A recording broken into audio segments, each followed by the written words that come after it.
The sun was setting over the quiet suburban neighborhood, casting long shadows across the empty streets. Officer Mark Reynolds tightened his grip on the steering wheel as he drove toward the abandoned warehouse at the edge of town. His K-9 partner, Max, sat alert in the passenger seat, his ears perked up, ready for action. Dispatch had received a call about a suspicious man loitering near the old building, and Mark knew it wasn't something to ignore. As he pulled up to the scene, the area felt eerily silent. The warehouse stood like a ghost from another time, its broken windows staring blankly at the world. Mark stepped out of the patrol car, his flashlight cutting through the dim light. Max trotted beside him, his nose twitching as he sniffed the air. "Stay close," Mark whispered, more out of habit than necessity. He trusted Max with his life. They'd been partners for years. A few moments later, Mark spotted someone moving inside the warehouse. It was hard to make out details in the fading light, but the figure seemed tall and broad-shouldered. Whoever it was didn't seem to notice Mark approaching. That changed when Mark called out, his voice firm but calm. "Stop right there. Police." The figure froze, then slowly turned around. In the beam of Mark's flashlight, he could see the face of a middle-aged black man wearing a military-style jacket. Something about him looked familiar, though Mark couldn't place it immediately. The man raised one hand slightly, reaching into his pocket. "I'm not armed," he said, his tone steady. "I'm just trying to find my phone." But before Mark could respond, Max lunged forward, barking loudly. Trained to react to sudden movements, the dog acted instinctively. Before Mark could pull him back, Max sank his teeth into the man's arm. The stranger cried out, stumbling backward. Panic surged through Mark as he tried to regain control of the situation. "Max, heel," he shouted, yanking the leash hard. It took several tense seconds to pull Max away, but by then, the damage was done. Blood seeped through the man's sleeve, and his breathing grew labored. Mark quickly cuffed him, not because he thought he was dangerous, but because protocol demanded it, and called for medical assistance. As he waited for paramedics to arrive, he noticed an ID badge hanging loosely from the man's belt. "Lieutenant General Marcus Holloway, U.S. Army." Mark's stomach dropped. This wasn't some random civilian. This was a highly decorated officer who had served his country with distinction. And now, because of a tragic misunderstanding, he lay bleeding on the cold concrete floor. Despite frantic efforts by first responders, General Holloway didn't survive the attack. News of the incident spread rapidly, igniting outrage across the nation. Social media exploded with hashtags calling for justice, and protests erupted in cities nationwide. For many, the death of a respected black military leader at the hands of a white police officer symbolized everything wrong with law enforcement. For Mark, the days that followed were a blur of guilt and disbelief. How had things gone so wrong? Had he misread the situation? Could he have stopped Max sooner? These questions haunted him, replaying endlessly in his mind like a broken record. Meanwhile, images of General Holloway's grieving family filled television screens, reminding everyone of the human cost behind the headlines.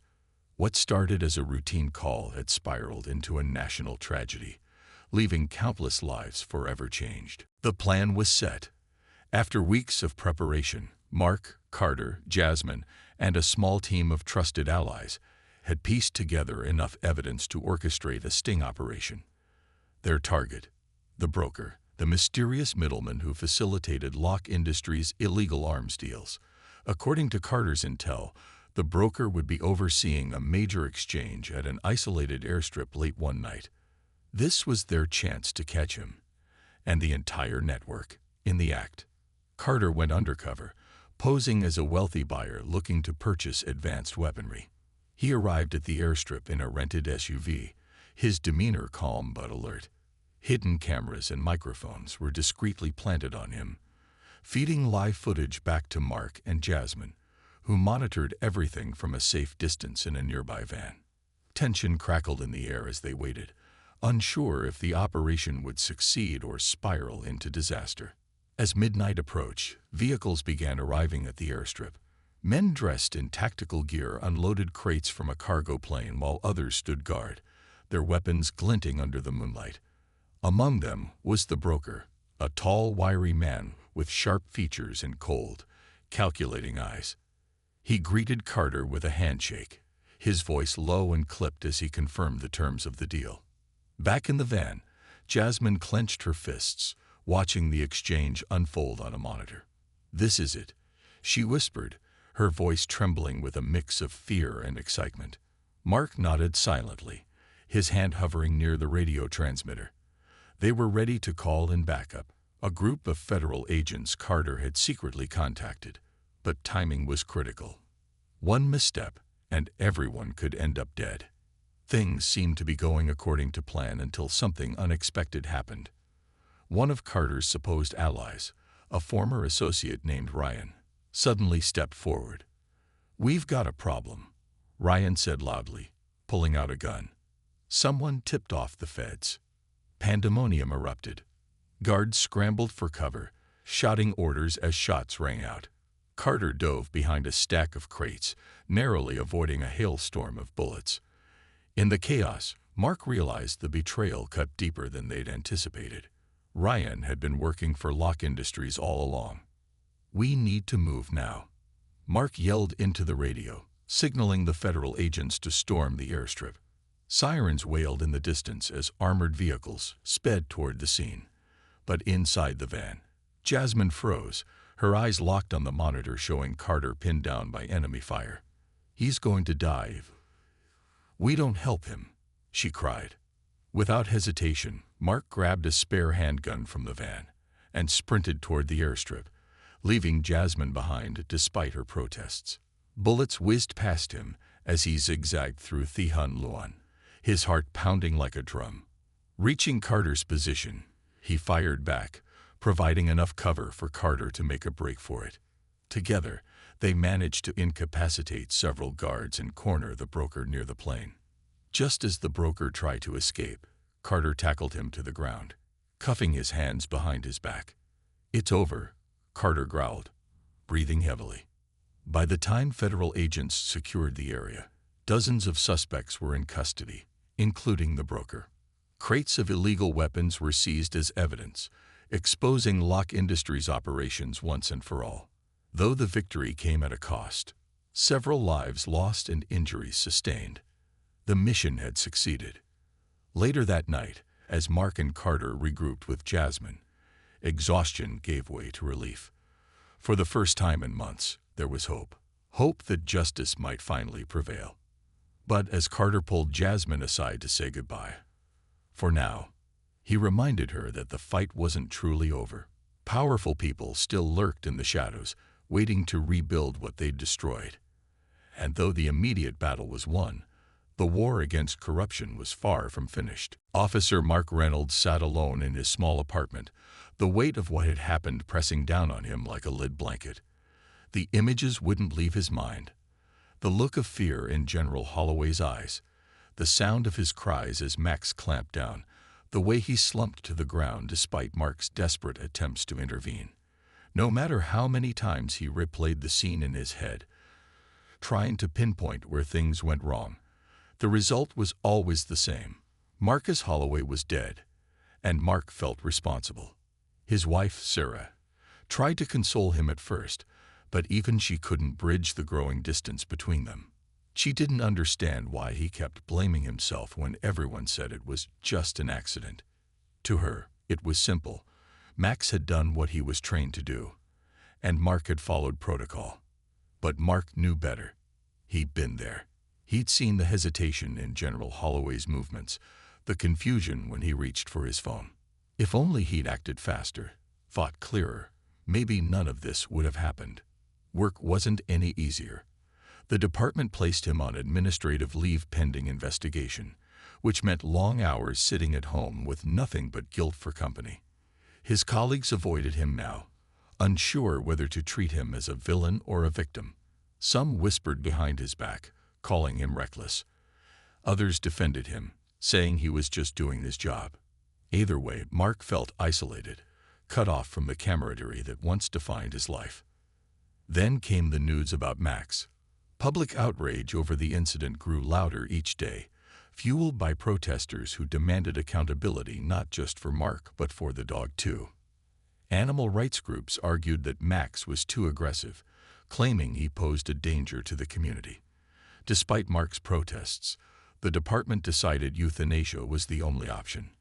Losing Max felt like losing a piece of himself. For years, the dog had been more than just a partner. He'd been family. Now, both were gone. One evening, as Mark sifted through piles of mildew, Zhu Shan de Xinjian, hoping to distract himself, something caught his eye. A plain white envelope addressed to him in neat handwriting. No return address. Curious, he opened it cautiously. Inside was a single sheet of paper with typed words. General Holloway wasn't just a soldier. He was digging into something big before he died. Start looking into Locke Industries. You'll find answers. Mark's heart raced. Who sent this? And why? The name Locke Industries rang a bell. It was a defense contractor often mentioned in passing during briefings about military supply chains. But beyond that, he knew little. Still, the note stirred something inside him, a flicker of hope amidst the chaos. Maybe this was his chance to make things right. The next morning, Mark visited the local library, avoiding his usual haunts to stay under the radar. He spent hours poring over old newspapers and online articles, searching for anything related to Locke Industries. What he found disturbed him. The company had been linked to several controversies over the years, including allegations of selling defective equipment to the military and funneling money to offshore accounts. Yet every time investigations started, they mysteriously fizzled out.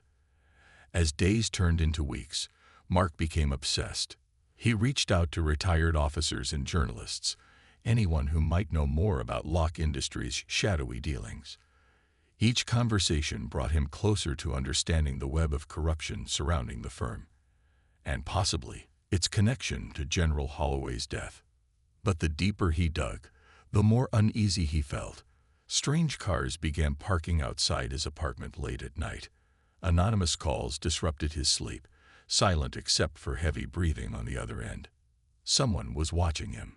Whoever sent the letter hadn't warned him about this.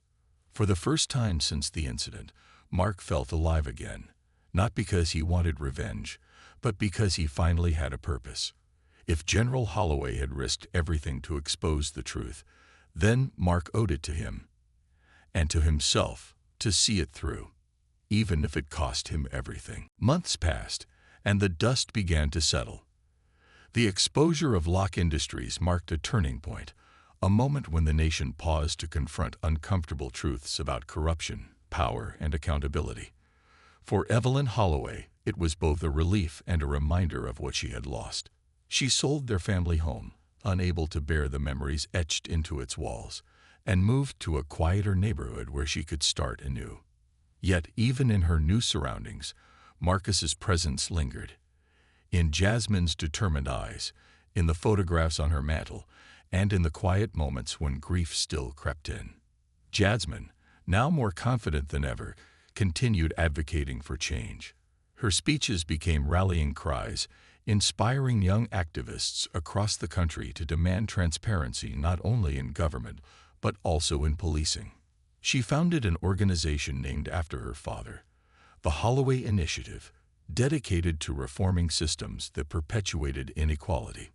Through workshops, campaigns, and partnerships with lawmakers, the group pushed for policies aimed at holding institutions accountable. Though challenges remained, Jasmine found purpose in channeling her pain into action. Each victory, no matter how small, felt like a step closer to honoring her dad's legacy. Mark, too, carved out a new life for himself. He joined forces with grassroots organizations working to rebuild trust between law enforcement and marginalized communities. His journey wasn't easy. Skepticism followed him wherever he went. But over time, his sincerity won people over. Officers listened when he spoke about the importance of de-escalation training and community engagement. Civilians appreciated his willingness to acknowledge past mistakes and advocate for meaningful reform. Slowly but surely, Mark earned a measure of redemption, not because he sought forgiveness, but because he committed to making amends. Carter disappeared as quietly as he re-entered their lives, leaving behind only a handwritten note for Jasmine. "Stay strong," it read. "Your courage will change the world." Though they never saw him again, his influence lived on through the work they continued together. Knowing that her grandfather had sacrificed so much gave Jasmine strength on days when the fight felt overwhelming. As for Evelyn, she found solace in supporting Jasmine's efforts while keeping Marcus's memory alive in personal ways. She started volunteering at veteran support groups, connecting with others who understood the unique struggles of losing loved ones to service-related causes. Sharing stories of resilience helped heal old wounds, reminding her that Marcus's life had touched countless others beyond their immediate family. The final chapter of this story came during a ceremony held in Washington, D.C., where Marcus Holloway was posthumously awarded the Presidential Medal of Freedom. It was a rare honor, reserved for those whose contributions transcended their lifetime. Jasmine accepted the medal on behalf of her father, standing tall as cameras flashed and applause filled the room. In her speech, she thanked everyone who had supported their fight for justice, from whistleblowers to protesters to unlikely allies like Mark. "Change doesn't happen overnight," she said, her voice steady and clear. "But if we stand together, if we refuse to let fear or anger divide us, then we can build a future worth fighting for." My dad believed in that future, and today, I promise to keep believing in it too. After the ceremony, Mark approached Jasmine, his expression soft with pride. "You did great up there," he said simply. Jasmine smiled, meeting his gaze. "We all did." In that moment, surrounded by strangers united by shared purpose, they realized something profound. Justice wasn't just about punishing wrongdoing. It was about healing, rebuilding, and creating a world where tragedies like Marcus's death wouldn't happen again. They couldn't undo the past, but they could shape the future. And together, they vowed to keep trying. As the sun set over the city, casting golden light across the crowd, Jasmine clutched the medal close to her heart. Somewhere, somehow, she knew her father was watching and smiling. The aftermath of the airstrip raid sent shockwaves through the nation. Footage of the operation, leaked by an anonymous source within the federal agency, aired on every major news network. The images were undeniable.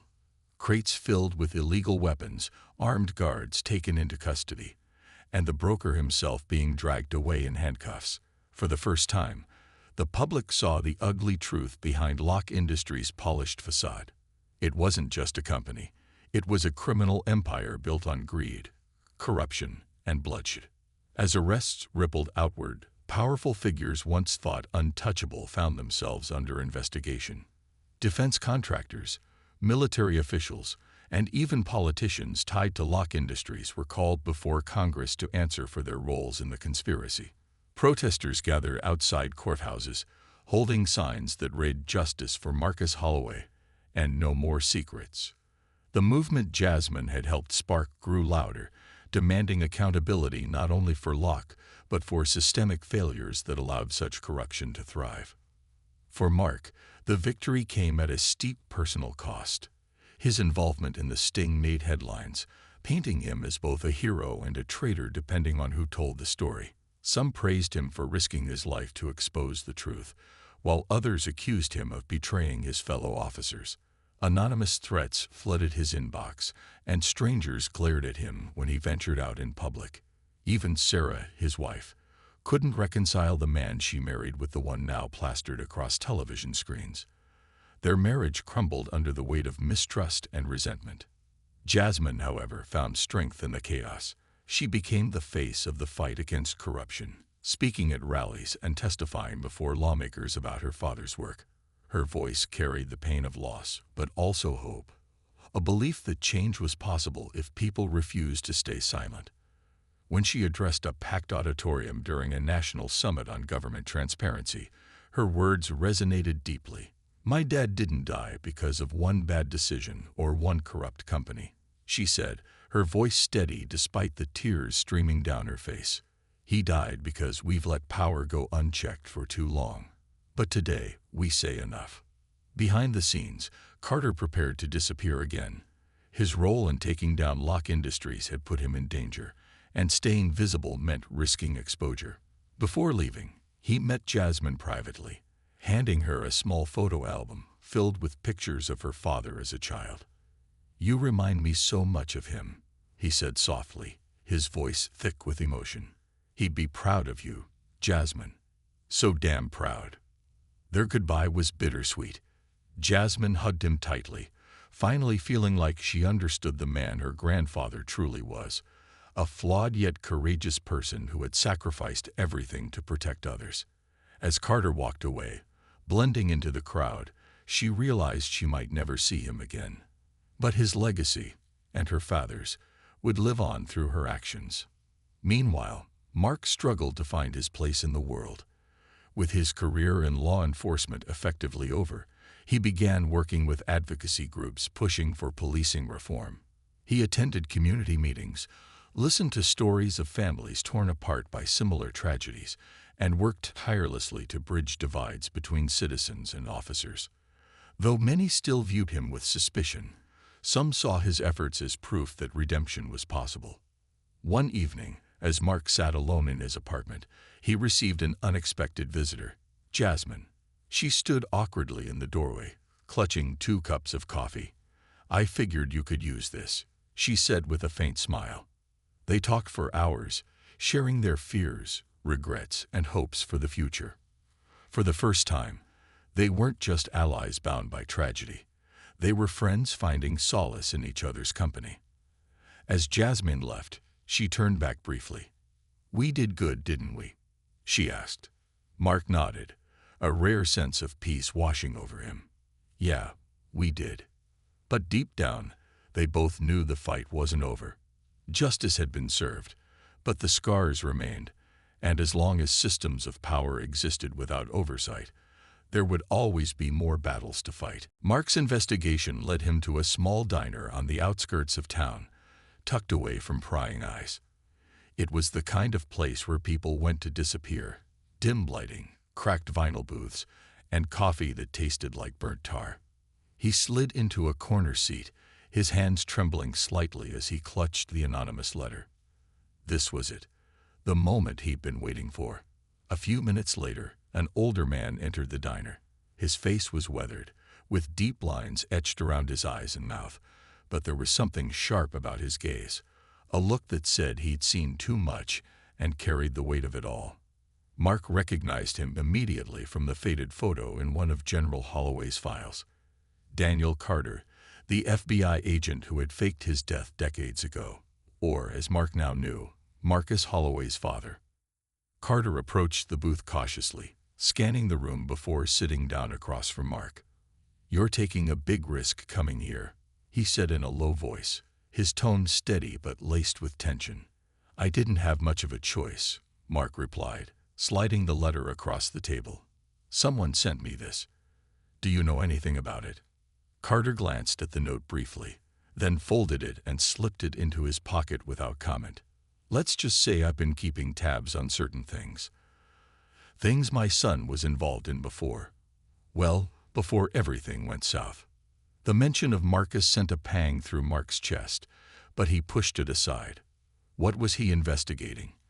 And why does it feel like everyone connected to this is either dead or hiding? Carter leaned back in the booth, his expression unreadable.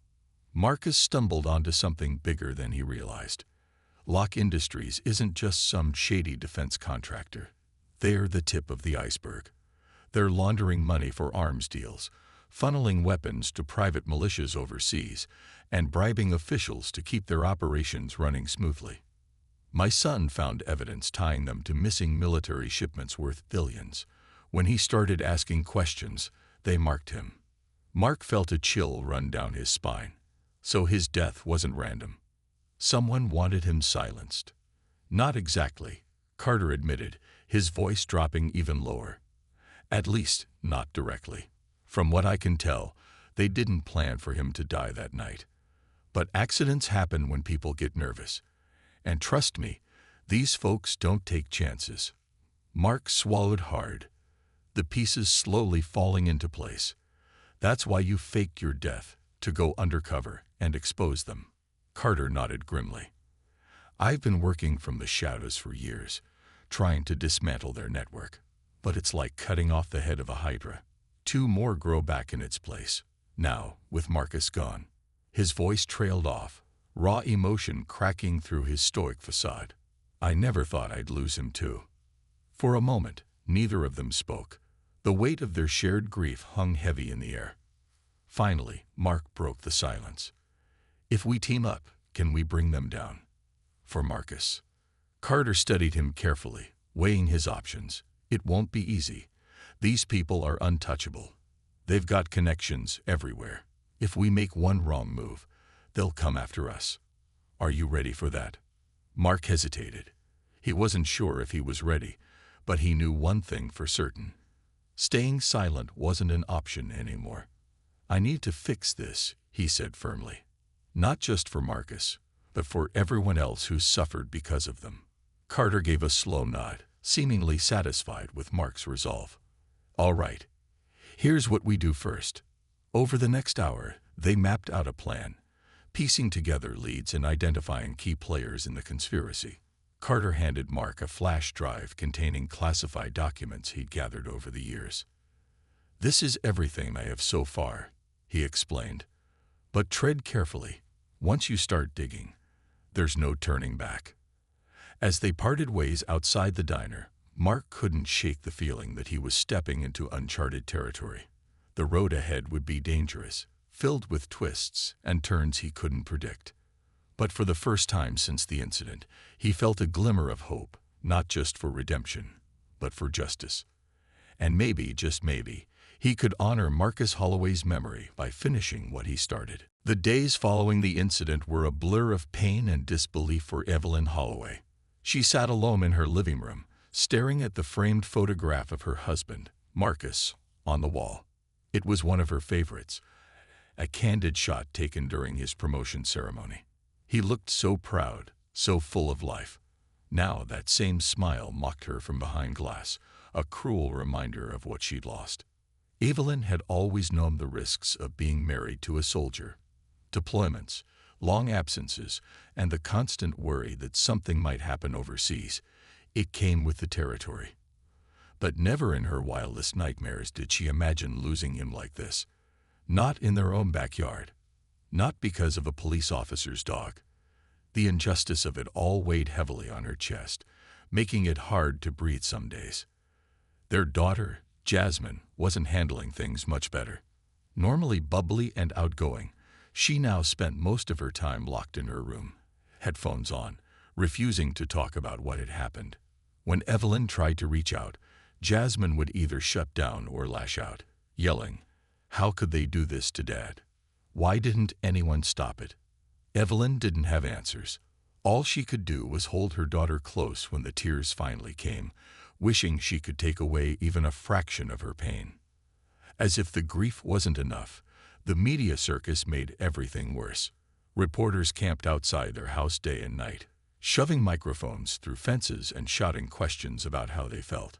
Some called them heroes. Others accused Marcus of provoking the attack. Every word cut deeper than the last. Evelyn stopped watching the news altogether, unable to bear the endless speculation about her husband's final moments. Then came the discovery that changed everything. While sorting through Marcus's belongings, Evelyn found a folder hidden in the back of his closet. Inside were pages upon pages of handwritten notes, diagrams, and photographs documenting shady dealings within the military-industrial complex. Contracts awarded under suspicious circumstances, equipment sold off to unknown buyers. Things no ordinary citizen should ever see. At first, Evelyn thought it was some kind of prank or mistake. But as she read further, the pieces began falling into place. Marcus hadn't just been planning to retire quietly. He'd been investigating corruption at the highest levels, gathering evidence to expose those involved. And now he was dead. Evelyn couldn't help but wonder, was his death really an accident, or had someone silenced him before he could blow the whistle? She shared her findings with Jasmine, who listened in stunned silence. For the first time since the tragedy, Jasmine seemed focused, almost energized. "We can't let them get away with this," she said firmly. "Dad risked everything to uncover the truth. We owe it to him to finish what he started." Evelyn hesitated. Pursuing justice meant stepping into dangerous territory, putting themselves directly in the crosshairs of powerful people. But deep down, she knew Jasmine was right. Marcus had dedicated his life to serving others, to protecting the innocent. If they stayed silent, his sacrifice would mean nothing. That night, Evelyn made a decision. She reached out to an old friend, a journalist known for exposing government scandals, and arranged a secret meeting. Together, they reviewed Marcus's files, piecing together clues that painted a chilling picture of greed and betrayal. As they worked, Evelyn felt a strange sense of purpose creeping back into her life. Grief still lingered, sharp and unrelenting, but it no longer consumed her entirely. For Jasmine, the realization sparked a newfound determination. She began attending local protests honoring her father's legacy, speaking passionately about the need for accountability. Strangers approached her afterward, sharing stories of loved ones lost to similar tragedies. Through these connections, Jasmine discovered a community united by pain and resilience, a network of voices demanding change. But while Evelyn and Jasmine channeled their grief into action, the weight of unanswered questions hung over them like a storm cloud. Who exactly was behind Marcus's death? Was it truly a tragic accident, or part of a larger conspiracy? One thing was certain. Until they uncovered the truth, peace would remain elusive. The days that followed Mark and Carter's meeting were a whirlwind of activity. Armed with the flash drive Carter had given him, Mark began piecing together the puzzle of Locke Industries' operations. The files revealed a tangled web of illegal arms deals, forged contracts, and bribes paid to high-ranking officials. It was overwhelming, but Mark forced himself to focus.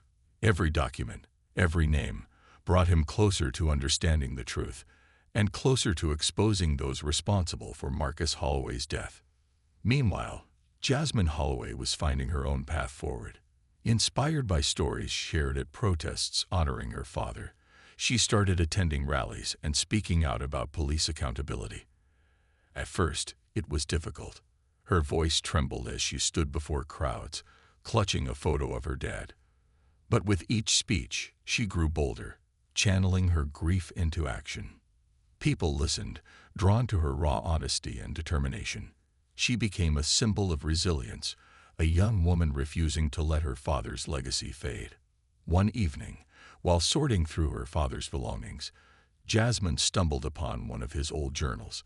Its pages were filled with detailed notes, sketches, and observations, fragments of his investigation into Locke Industries. As she flipped through it, something caught her eye. A list of names, along with dates and locations. One name stood out: Daniel Carter, her grandfather, the man she'd never met but who now seemed central to uncovering the truth. Curious, Jasmine decided to reach out to Mark. Though wary of trusting anyone connected to law enforcement, she felt he might understand the significance of what she'd found.